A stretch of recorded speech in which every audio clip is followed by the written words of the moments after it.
Grab a cup of tea or listen as you go, ladies. This is your hour with Dr. Zoe, your life and relationship coach.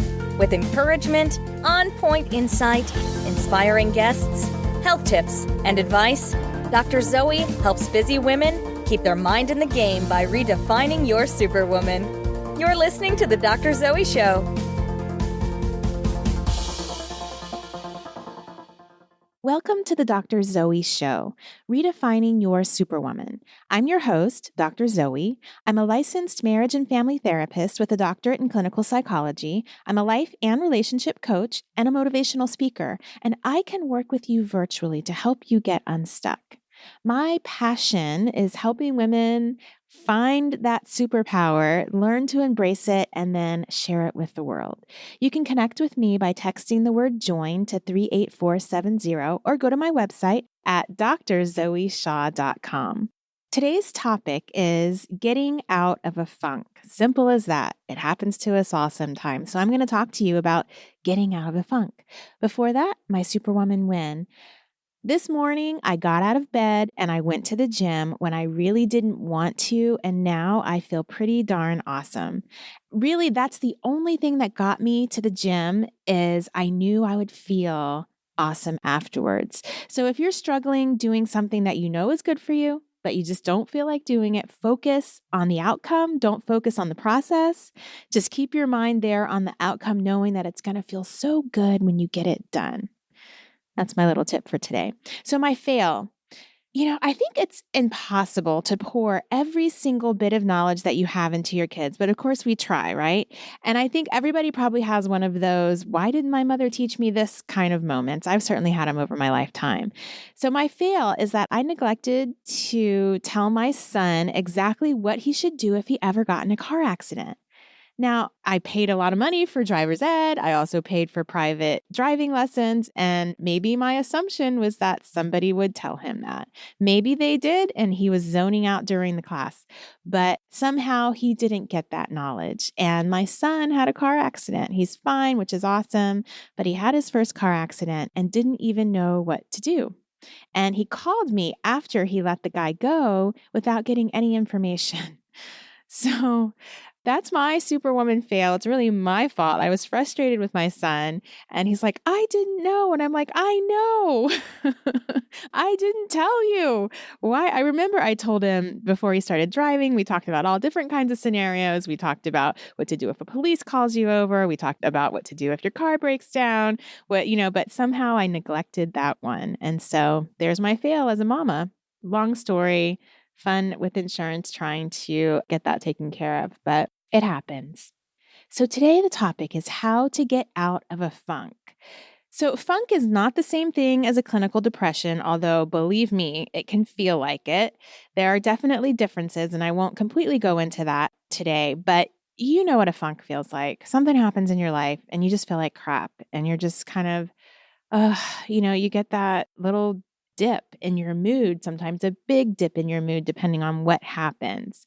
And I have always been kind of a moody person, I would say. It used to not take very much to send me into a tailspin, but I've always righted myself super quickly. And I've always maybe been a little bit of a drama queen. My sister, if you listen to the episode with my sister, she agreed a little too vehemently about that I was a drama queen when she was on my show. But I'm kind of a freak out, then get down to business and take action kind of person. I'm not really a freak out and give up or a freak out and get depressed and hide, but I'm more of like freak out, get anxious or get sad, depending on the issue, and then get to business, take action, and let's fix this kind of thing. So anyway, I said all of that to say that I've definitely had my periods of being in a funk. And my children pretty much cured me of this. It's amazing the kinds of things your children teach you and how much growth you have when you have kids. But I remember soon after my son was born, maybe he was a year, he wasn't an itty bitty baby, but maybe not quite a toddler yet. And something was bothering me. I think something about my postdoc internship. I was frustrated. Basically, I was prepared to sink into a funk for a few days like I always did, like I used to before I had a kid. But then I had this kid and I remember thinking, how can I be in a funk when I have him? Like I have to take care of him. I can't just like sit on the couch or lay in my bed. it was kind of one of the hardest adjustments of early motherhood for me was that life couldn't just be about me anymore. And I didn't like it. I wanted to crawl in bed and think and wallow, but my son needed my attention. I had to, play with him and make food for him, and I just couldn't do it. Now, the reality is this was a funk. It wasn't a clinical depression. If it was a true depression, unfortunately, even my son's needs may not have been enough for me to do what I needed to do and just take care of him. And if you're going through this, you need to seek help because that is a reality of depression. So please, if you are going through that, seek help. But I remember I was kind of in a funk because I couldn't really be in the funk that I wanted to be in. And I don't tend to get in those places anymore because my kids just don't really allow it. I also like to think that it's really been a place of growth and maturity for me because I got out of myself. And I'll be talking a little bit about getting out of yourself as one of the ways of getting out of your funk. Sometimes you may be feeling a personal funk, relationship problem, or something's going on with you personally, or maybe it's a work funk if you just can't produce. No matter what type of funk it is, none of it feels good. So let's tackle how do you get out of a funk as quickly as you can in the healthiest way possible. First, you always need to check your sleep, your nutrition, and your self-care. For me, if I'm not getting enough sleep or my nutrition, then I'm going to be off. The best foods for everybody's body is different, but you need to make sure that you know enough about yourself to know what foods make you feel good and what foods not taste good, what foods make your body feel good, and what foods don't make your body feel good. And a lot of times you can figure this out by thinking about what you ate the day before. When you wake up, how do you feel? Evaluate that. And of course, proper amounts of sleep for everybody. We need to get that. And we as women especially need to make sure we're doing our self-care. So always check that because those balances are going to help you have a more even keel when it comes to your mood. So what you need to do is when you're feeling really sad, you need to take the time to think about what just happened. Sometimes we're in a funk and we tell ourselves, I don't even know why. I just feel horrible. I just feel sad. I just don't feel good. But the reality is usually something happened. So ask yourself, what was said or what thoughts were triggered that started the funk to begin with? Sometimes it's something that happened. Sometimes it's something that was said. I was meeting with my coach the other day and something she said, I don't even remember what it was, but it sent me on a I'm not good enough spiral. It was totally benign. What she actually said was benign, but it triggered me. And I had to sit with that and acknowledge what triggered this deep negative feeling that was making me feel like crap. But you have to allow yourself some time to give into the feeling. So you feel that way. We immediately want to go to, I don't want to feel this way anymore. But what you need to do is allow yourself to give into it, feel it. Don't skip that step. If it means you need to take some time to cry, yell, scream, eat ice cream, go for it. Allow yourself to be where you are. The easiest way to get over something is to go through it. You might have heard that before, but it is so true. The easiest way to get over something is to go through it. It doesn't feel good, but you've got to. Sometimes we spend a lot of time trying to skip that step, or sometimes we spend a lot of time trying to stay there too long. Balance is definitely the key. Next, you need to acknowledge that darn emotion. So when you feel it, you acknowledge it, you speak it, you figure out what triggered it. And it's okay, actually important to say, I feel sad. I feel disappointed. I feel angry about, and answer that question. Don't be afraid to acknowledge it, even if it feels stupid. I feel sad that she said that purple isn't my color. Whatever it is, don't be afraid to just acknowledge it. And then what does that mean to you? The fact that she said that, what does that mean to you? Now, if you can't come up with anything, why you're sad or why you're having a funk, you're likely in denial and you just need to sit with it some more. Maybe seek out a therapist that can help you get to know yourself more and be there with it because it's there. Sometimes you just have to think a little harder. Writing it out is so helpful. I know not everyone is a writer, and that's okay. This isn't about good writing. This is about a real connection that actually happens with your brain when you get your feelings and emotions out in a different way. I prescribe writing to a lot of my clients and different kind of writing because forget sentences. Who has time for that? Just write some phrases, whatever comes to mind. I have a guy client and we are writing his life story in phrases, pieces at a time. He's got an anger issue and I talked to him about the importance of writing and his anger goes way back. So I said, let's start your life story. And he's like, I'm not a writer. You don't have to be. And he is so getting into this and it's awesome because he'll bring literally like 5 phrases that represent periods, in his life. And then we'll kind of go through them. It really has been amazingly cathartic because remember, his first experience was, I'm not a writer. The reason is because you tend to have more access to your subconscious when you write, especially if you write in the morning. So in the morning, you've been dreaming, right? So it's right before you had the time to let the day kind of solidify your consciousness. And so there's still a little bit of access to some of that unconscious going on at night.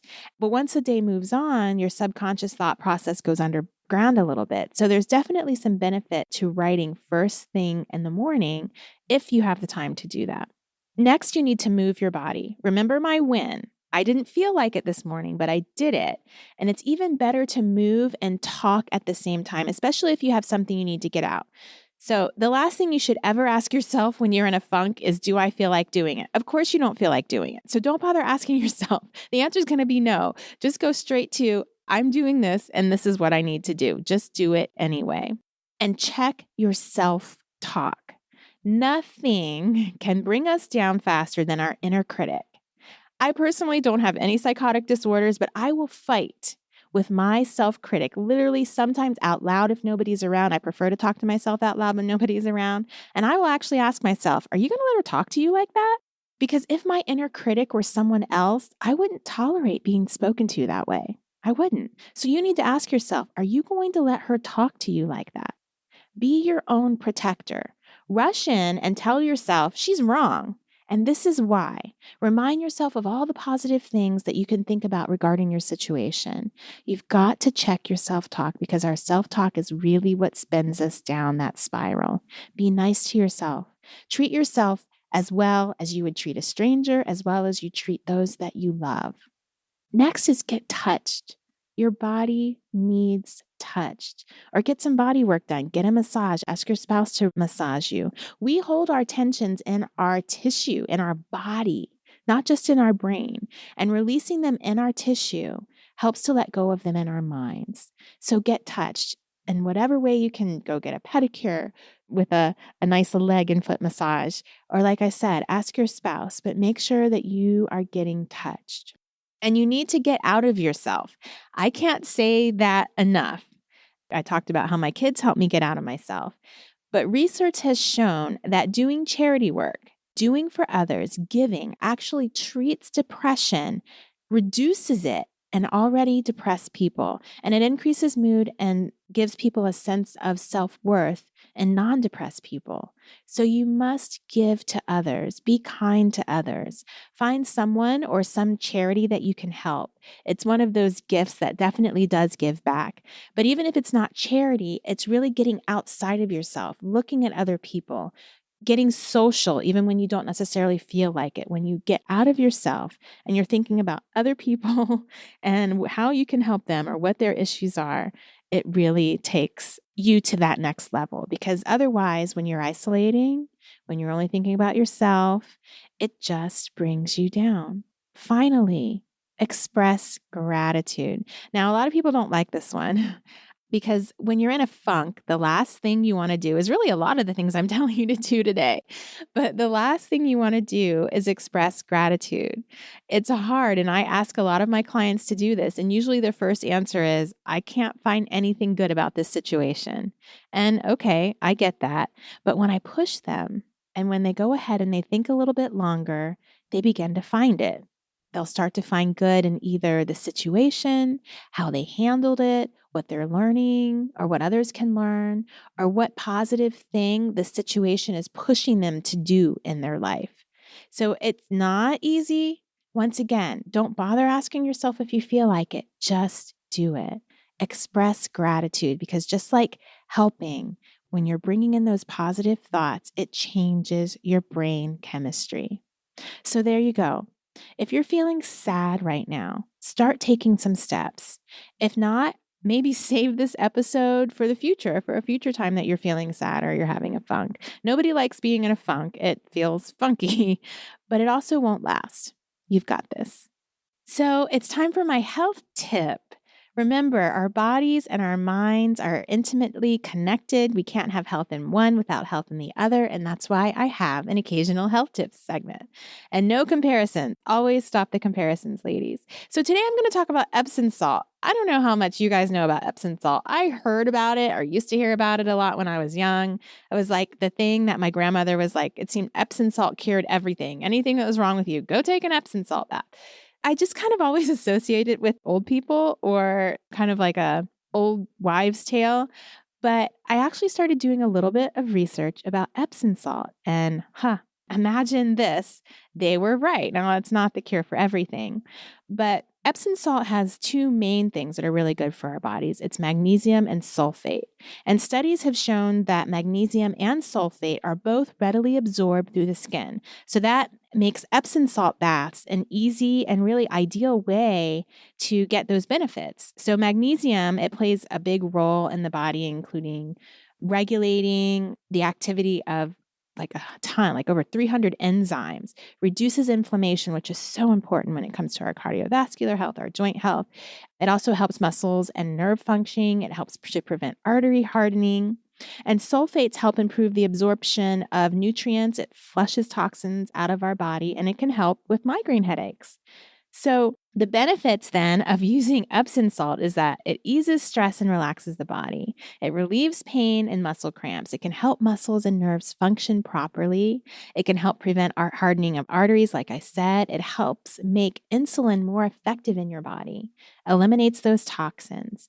And so what's a really great way to do it?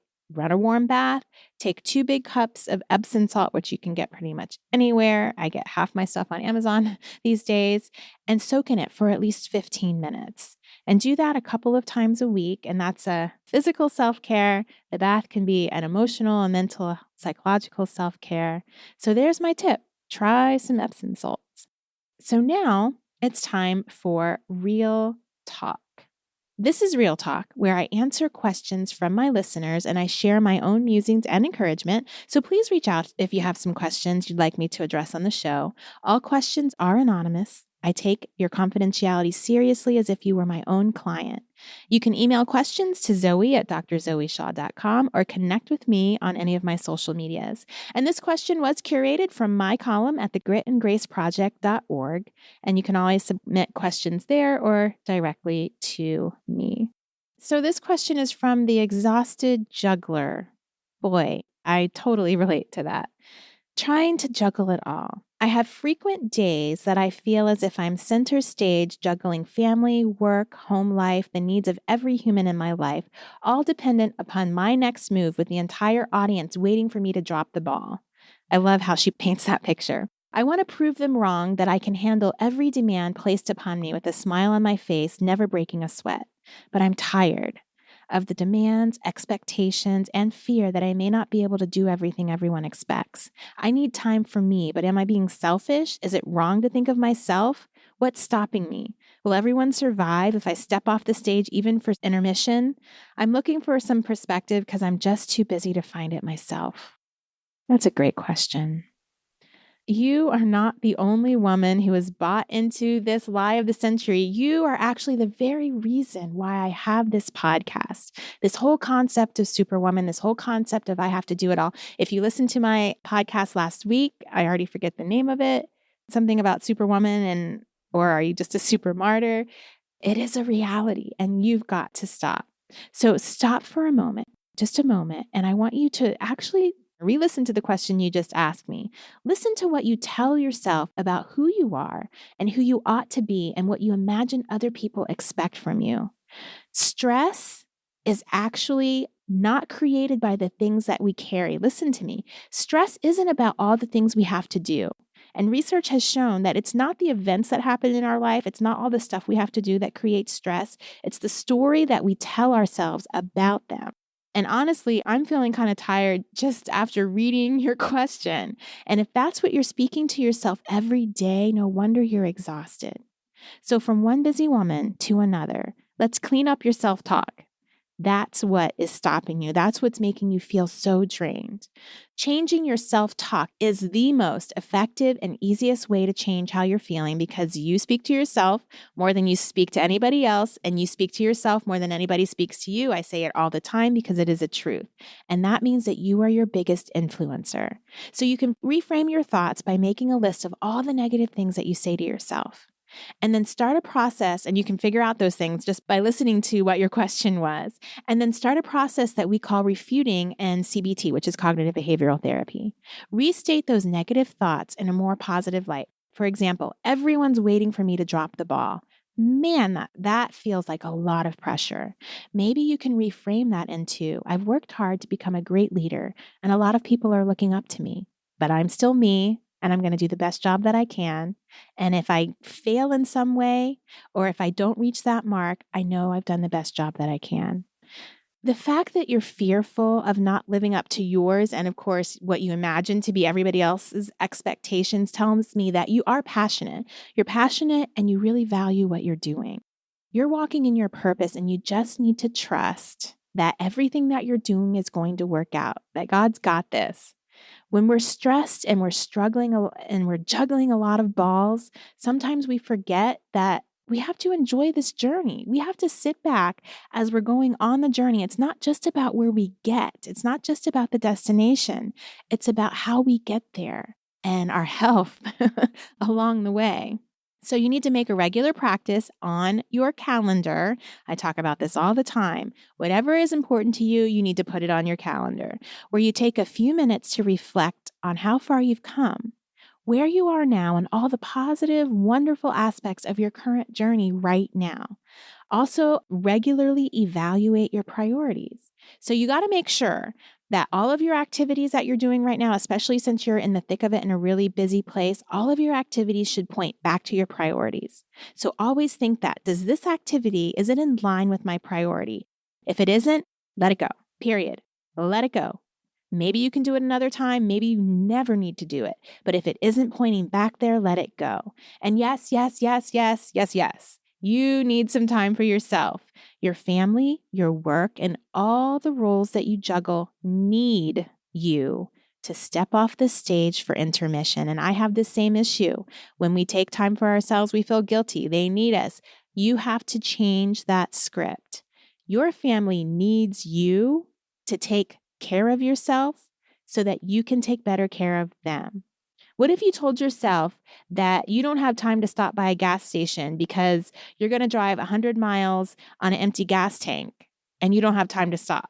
Good luck with that, right? It's not going to work. You have to fill yourself up. We know that.